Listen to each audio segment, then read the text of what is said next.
Saat sang patriark mendekat, seluruh suasana menjadi tegang. Hanya pada saat terakhir Feng Tianxing tiba-tiba mundur beberapa langkah, menatap patriark di depannya dengan wajah serius, sudut mulutnya sedikit terangkat. Ada niat membunuh. Sepertinya kamu tidak berniat mendengarkan apa yang aku katakan. Patriark memiliki ekspresi dingin di wajahnya dan bersenandung dengan suara rendah. Kamu baru saja bilang ingin memberitahuku, tapi sekarang kamu tidak mau memberitahuku obat apa yang kamu jual di labu ini. Feng Tianxing tersenyum ringan dan membuang penyesalan di benaknya sebelum mengatakan ini. Sebenarnya sangat sederhana. Saya tidak menjual obat apapun di labu saya.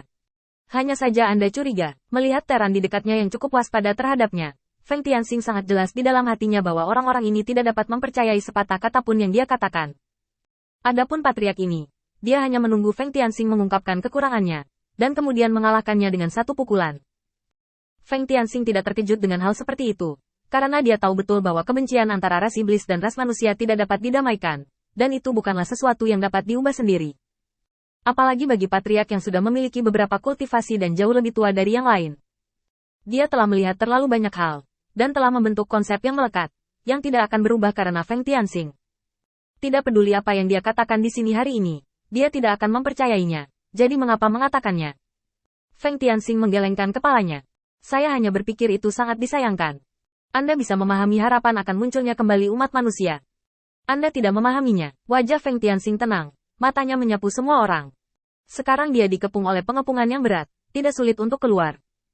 Tubuh iblis sangat kuat. Ditambah dengan pemahaman Feng Tianxing tentang umat manusia. Selain kekuatan penghancuran, Feng Tianxing pasti tidak akan menderita. Tapi masalah sebenarnya adalah Feng Tianxing juga ingin menjaga ras manusia ini tetap aman. Semua tujuan yang mudah dicapai. Dengan asumsi ini, langsung menjadi sangat sulit.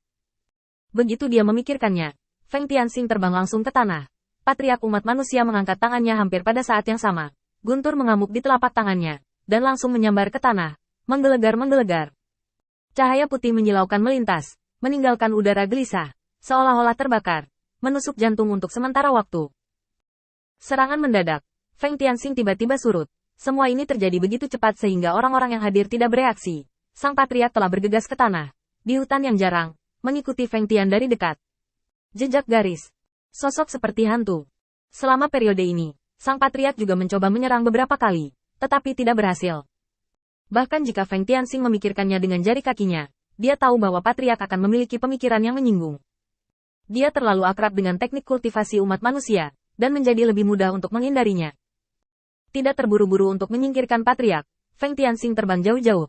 Dan ketika dia tidak bisa lagi melihat ras manusia di hadapannya, dia tiba-tiba berhenti, lalu mengangkat kepalanya dan berkata kepada patriark di langit. Sekarang tidak ada orang di sekitar, saya akan memberi Anda kesempatan lagi untuk membuat pilihan. Jika Anda bersedia mendengarkan penjelasan saya, ini adalah satu-satunya kesempatan. Jika Anda melewatkan waktu ini, kejayaan ras manusia ZTE di masa depan tidak akan menjadi giliran Anda. Dalam harapan Feng Tianxing, ketika dia bertemu ras manusia di berbagai tempat, pasti akan ada beberapa penghalang. Tetapi Feng Tianxing tidak menyangka hal ini akan terjadi. Dia bahkan tidak memberinya kesempatan untuk berbicara, bahkan jika penampilannya sangat berbeda dari para iblis, dan bahkan jika dia lebih mirip dengan manusia, patriark tidak memberinya kesempatan untuk membela diri. Ini adalah godaan keduanya dan kesempatan terakhir bagi bapak bangsa. Beraninya kau mempermalukanku seperti ini. Mencari kematian. Mendengar tanggapan ini, Feng Tianxing menghela nafas tak berdaya. Ya, diri saat ini hanyalah iblis. Eksistensi yang sama sekali berbeda dari umat manusia. Selama Feng Tianxing mau, dia bisa melepaskan umat manusia kapan saja. Jika hanya untuk mengambil setengah jiwa Putri Wenxing lainnya, hanya untuk menyelesaikan tugas yang dipercayakan oleh Tia Dao, Feng Tianxing tidak harus melakukan ini sama sekali. Dia bahkan dapat menikmati kemuliaan dan kekayaan di antara para iblis. Dan dengan bantuan para iblis, dia dapat pensiun dengan sempurna. Tidak peduli seberapa buruknya, dia juga memiliki tempat peristirahatan terakhir, Tanah Sumi. Jika Anda hanya memiliki ide untuk melanjutkan darah ras manusia di Tanah Sumeru sudah cukup. Meskipun Zeus berpuas diri, dia memang memiliki tempat bagi umat manusia untuk menetap. Hanya saja warisan umat manusia di pengadilan 3000 Dao telah dilanggar, dan warisan di Tanah Sumi agak bias. Biarkan guntur menghantamnya, Feng Tianxing tidak tergerak, dan lampu listrik yang berdenyut menyinari tubuh Feng Tianxing Jasper. Feng Tianxing mengangkat kepalanya, membawa tangannya di punggungnya, dan menatap patriark di langit. Jangan dibutakan oleh penampilan, itu hanya akan membuatmu semakin jauh dalam rawa. Setelah mengatakan pengingat terakhir ini, di mata patriark, tubuh Feng Tianxing berangsur-angsur menghilang. Kemana harus pergi? Sang Patriark meraung, dengan sembrono melampiaskan guntur di tangannya. Dia hampir membajak seluruh tanah, hanya kehilangan posisi di mana Feng Tianxing berdiri sebelumnya. Dewa Feng Tianxing berdiri di sini dari awal hingga akhir, tidak bergerak, menyaksikan Patriark melampiaskan metode dan auranya. Setelah setengah saat, Feng Tianxing bangkit dengan tenang, mengulurkan tangannya dan menyeret tubuh sang Patriark, yang sudah berkedut karena kelelahan, dan perlahan jatuh, meletakkannya di tanah. Memang benar bahwa Feng Tianxing tidak menyukai orang-orang yang disukai oleh sang Patriark. Tapi dia harus menerimanya. Karena ini juga merupakan bagian dari umat manusia, di masa depan dia mungkin juga menjadi orang yang akan mengendalikan arah pertempuran. Lin Xing sama sekali tidak takut dengan pendapat ras manusia di sekitarnya, dan langsung maju, mengepalkan tinjunya dan memberi hormat. Terima kasih, Feng Tianxing tidak bermaksud melakukan apapun. Umat manusia yang hadir dengan jelas melihat ini. Sang Patriark menyerang dengan sembrono, tetapi Feng Tianxing tidak melawan sama sekali. Semua orang yang hadir tidak tahu apa cara yang digunakan Feng Tianxing untuk membuat Patriark begitu marah. Tetapi mereka tahu betul bahwa cara membuat orang gila juga bisa membuat orang mati.